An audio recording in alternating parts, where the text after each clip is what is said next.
Hello दोस्तों, कैसे हैं आप। आज हम लोग इस वीडियो में सामान्य हिंदी प्रैक्टिस सेट का पार्ट 100 देखेंगे।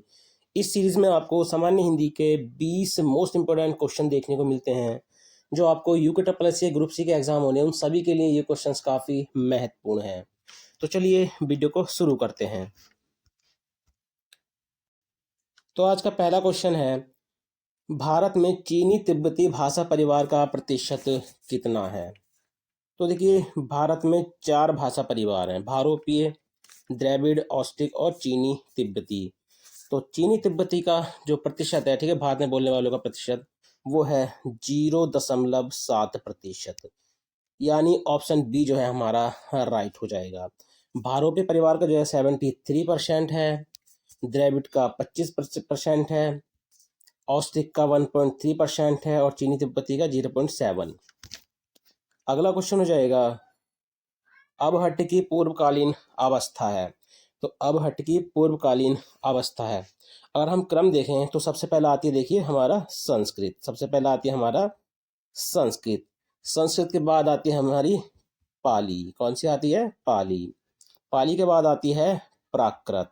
ठीक है, प्राकृत। प्राकृत के बाद आती है अपभ्रंश। कौन सी आती है? अपभ्रंश। अपभ्रंश के बाद आती है अबहट्ट। कौन सी आती है? अबहट्ट। और अबहट्ट के बाद आती है प्राचीन या प्रारंभिक हिंदी। तो अबहट्ट की इससे पूर्व कौन सी हो जाएगी हमारी? अपभ्रंश। कौन सी हो जाएगी? अपभ्रंश। तो ऑप्शन सी जो है इसमें हमारा राइट हो जाएगा। अगला क्वेश्चन है, खड़ी बोली को मुसलमान शासकों का संरक्षण कब मिला।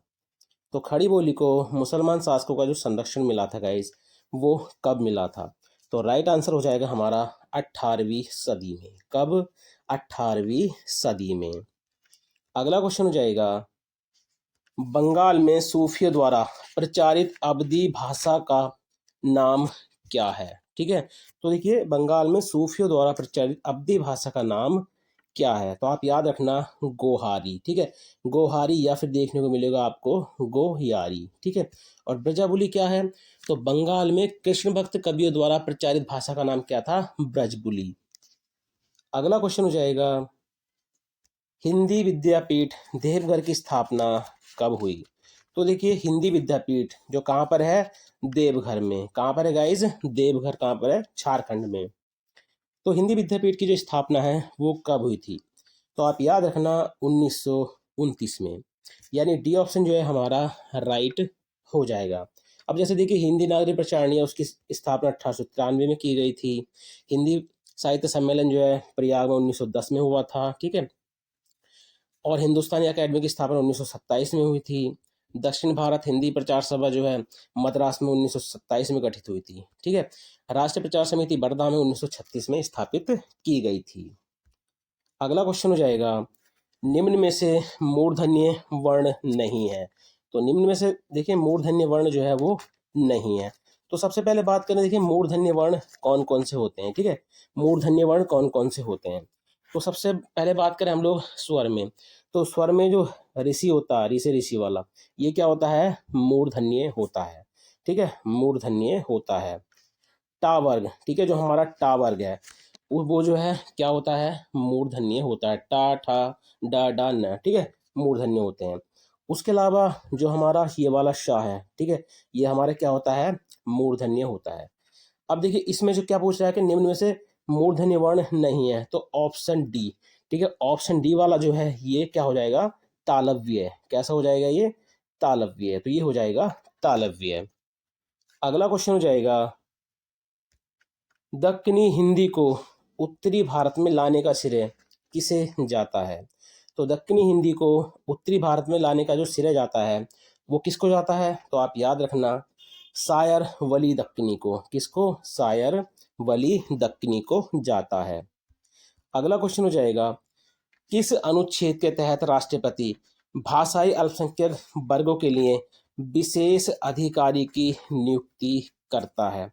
तो देखिए, राजभाषा वाला जो चैप्टर है हमारा, ठीक है, राजभाषा किस में आती है? भाग 17 में। ठीक है, भाग 17 में। तो आप याद रखना, किस अनुच्छेद के तहत राष्ट्रपति भाषाई अल्पसंख्यक वर्गों के लिए विशेष अधिकारी की नियुक्ति करता है। तो अनुच्छेद 50 के तहत। देखिए, भाषाई अल्पसंख्यक वर्गों के लिए प्राथमिक स्तर पर मातृभाषा में शिक्षा दी जाएगी, इसका उल्लेख भी अनुच्छेद 50 में है, ठीक है। और भाषाई अल्पसंख्यक वर्गों के लिए विशेष अधिकारियों की नियुक्ति कौन करता है? राष्ट्रपति। तो इसका उल्लेख भी अनुच्छेद 350 में है। अब देखिए, इसमें अनुच्छेद की बात करें तो अनुच्छेद आते हैं इसमें 343 से 351 तक। तो 343 की बात करें तो संघ की राजभाषा हिंदी और लिपि देवनागरी होगी, ठीक है। 344 में क्या आता है? राजभाषा के संबंध में आयोग। अनुच्छेद 345 में आता है राज्य की राजभाषाएं, ठीक है, राज्य की राजभाषा या राजभाषाएं। अनुच्छेद 346 की बात करें तो एक राज्य और दूसरे राज्य के बीच या राज्य या संघ के बीच जो पत्र आदि की भाषा होती है, जो पत्राचार की भाषा होती है, ठीक है। अनुच्छेद 347 किसी राज्य की जनसंख्या के किसी अनुभाग द्वारा बोले जाने वाली भाषा के संबंध में, ठीक है, इसमें दे रखा है। अनुच्छेद 348 की बात करें तो अनुच्छेद 348 कहता है कि एससी हमारा सुप्रीम कोर्ट जो है, ठीक है, सुप्रीम कोर्ट और हाई कोर्ट में और संसद व राज्य विधानमंडलों, विधेयकों, अधिनियमों आदि के लिए प्रयोग की जाने वाली भाषा के विषय में जो उपबंध दिया गया है। अनुच्छेद 349 की बात करें तो उसमें राजभाषा संबंधी कोई भी विधेयक राष्ट्रपति की पूर्व मंजूरी के बिना पेश नहीं किया जा सकता है, ठीक है। 350 हो गया। 351 में क्या दे रखा है? हिंदी के विकास के लिए निर्देश, ठीक है, हिंदी के विकास के लिए निर्देश। अगला क्वेश्चन हो जाएगा, शुद्ध वर्तनी का चयन कीजिए। तो देखिए, सेना जो है वो सिंगल मात्रा होती है, संग्रहित जो है इसमें हमारा बिल्कुल सही है, और रुपया में जो है ये वाली मात्रा नहीं, रुपया में ये वाली मात्रा होती है, ठीक है। पुष्टि जो है हमारा इस तरह से लिखा जाता है। तो इसमें जो सेना गलत है, रुपया गलत है, पुष्टि गलत है, लेकिन इसमें संग्रहित जो है वो सही है, संग्रहित। अगला क्वेश्चन हो जाएगा, निम्न में से किसमें वृद्धि संधि नहीं है? तो निम्न में से किसमें जो है वृद्धि संधि नहीं होगी, ठीक है। तो देखिए, अब कुछ बच्चे क्या करते हैं, दोनों मात्रा देखी लगा देते हैं, हाँ भाई वृद्धि। कभी कभार ऐसा ऑप्शन दे देगा आपको कि उसमें आप क्या हो जाएंगे, कंफ्यूज हो जाएंगे। तो सबसे पहले दंतोष्ठ को देखो। अब अगर आप दंतोष्ठ को तोड़ेंगे, ठीक है, इसको तोड़ेंगे तो ये किसमें टूटेगा? दंत प्लस ओष्ठ में। किसमें टूटेगा? दंत प्लस ओष्ठ में। तो दंत का आता है हमारा आ और ओष्ठ का आ जाएगा हमारा ओ। जब ये दोनों मिलते हैं तो क्या बनता है गाइस, ठीक है, तो ये क्या बनता है हमारा? बड़ा ओ, ठीक है, बड़ा ओ। तो ये किसकी पहचान होती है? वृद्धि संधि की, यानी इसमें भी वृद्धि संधि है। लोकेशणा, ठीक है, मैं वैसे आपको बता रहा हूँ लेकिन आपको वहां पर तो तेजी से करना पड़ेगा। अगर लोकेशणा को अगर तोड़े तो लोकेशणा टूटेगा लोक प्लस एषणा में, ठीक है, लोक प्लस एषणा में। तो लोक में हमारा ए आ जाएगा, ठीक है, और एषणा का ए आ जाएगा, तो ये मिलके क्या बनाते हैं? बड़ा वाला ए। तो ये भी वृद्धि संधि है, संखेश्वरी है, ठीक है, संखेश्वरी। अब देखिए, संखेश्वर को हम लोग अगर तोड़ते हैं तो ये टूटेगा हमारा सखी प्लस ऐश्वर्य में। किसमें टूटेगा? सखी प्लस ऐश्वर्य में। तो सखी का हमारा आ जाएगा बड़ी ई और ऐश्वर्य का आ जाएगा ए। तो ये क्या बनाएगा? बड़ा वाला ये।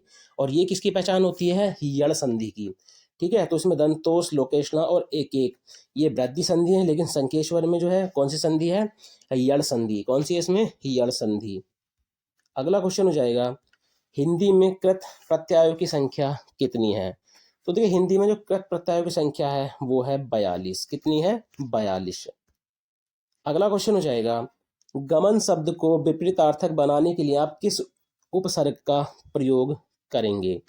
तो ये हो जाएगा आगमन, ठीक है, क्या हो जाएगा? Option D. अगला क्वेश्चन हो जाएगा, निम्न में से अरबी भाषा का शब्द है।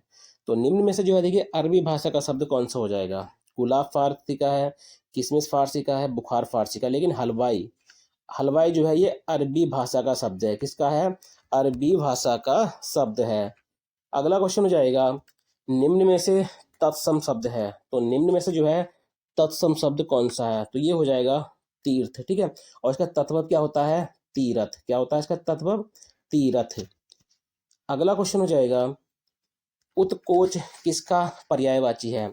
तो देखिए, उत्कोच जो है ये किसका पर्यायवाची है? तो ये है रिश्वत का, ठीक है, घूस या रिश्वत, घूस या रिश्वत। अगला क्वेश्चन हो जाएगा, भ्रांत का विलोम शब्द क्या है? तो देखिए, भ्रांत होता है, भ्रांत, तो भ्रांत का जो है विलोम शब्द क्या होगा? तो आप याद रखना, निर्भ्रांत। क्या होगा? निर्भ्रांत। अगला क्वेश्चन हो जाएगा, निम्न में से शुद्ध वाक्य का चयन कीजिए। ठीक है, निम्न में से शुद्ध वाक्य का चयन कीजिए। बाण बड़ा उपयोगी शस्त्र है। देखिए जो छोड़ा जाता है वो शस्त्र नहीं होता, अस्त्र होता है, तो ये हमारा इसमें गलत हो जाएगा। चिड़िया गा रही है, देखिए चिड़िया गाती नहीं है, चहकती हैं, चहकती हैं, ठीक है, चिड़िया चहक रही हैं। सोहन नृत्य दंड मारता, देखिए दंड नहीं मारता, दंड पेलता है, ठीक है। सारे देश में अकाल है, तो ऑप्शन डी जो है इसमें हमारा जो है राइट हो जाएगा। अगला है कांठ का सपना कहानी के लेखक हैं। तो ये कांठ का सपना जो कहानी के लेखक हैं वो कौन है? गजानन माधव मुक्ति बोध, यानी बी ऑप्शन जो है हमारा राइट हो जाएगा। अगला है अति विरालु मूस न मरण लोकोक्ति का अर्थ है। तो अति विरालु मूस न मरण लोकोक्ति का अर्थ क्या हो जाएगा? अधिक बिल्लियां चूहा नहीं मार सकती, ठीक है, बहुत सारी बिल्ली हैं, तो ये कहानी मतलब ये जो लोकोक्ति है इसका यही अर्थ है कि अति विरालु मूस न मारण, अधिक बिल्लियां चूहा नहीं मार सकती, ठीक है, तो ऑप्शन बी जो है इसमें हमारा राइट हो जाएगा। अगला क्वेश्चन है कार्यालयी पत्रों की भाषा होती है, तो जो कार्यालयी पत्र होते हैं उनकी भाषा क्या होती है? तो देखिए उनकी जो भाषा होती है वो होती है औपचारिक भाषा। क्या होती है? औपचारिक भाषा। तो गाइज ये थे आज के हिंदी के 20 मोस्ट इंपॉर्टेंट क्वेश्चन जो आपको यूके प्लस के ग्रुप सी के जितने भी एग्जाम होने हैं उन सभी में ये क्वेश्चन आपको काफ़ी मदद करें, खासकर व्यक्तिक सहायक, कनिष्ठ सहायक, सीजपाल, मैट, Uttarakhand forest guard, Uttarakhand police, ठीक है, जितने भी ग्रुप सी के एग्जाम होने हैं जिसमें हिंदी पूछी जाती है उन सभी में ये क्वेश्चन आपकी काफ़ी मदद करेंगे। गाइज अगर आप हमारे चैनल स्टडी विद देवभूमि के साथ जुड़ना चाहते हैं तो आप हमारे चैनल को सब्सक्राइब कर सकते हैं। तो चलिए मिलते हैं अपनी नेक्स्ट वीडियो में। Thank you for watching.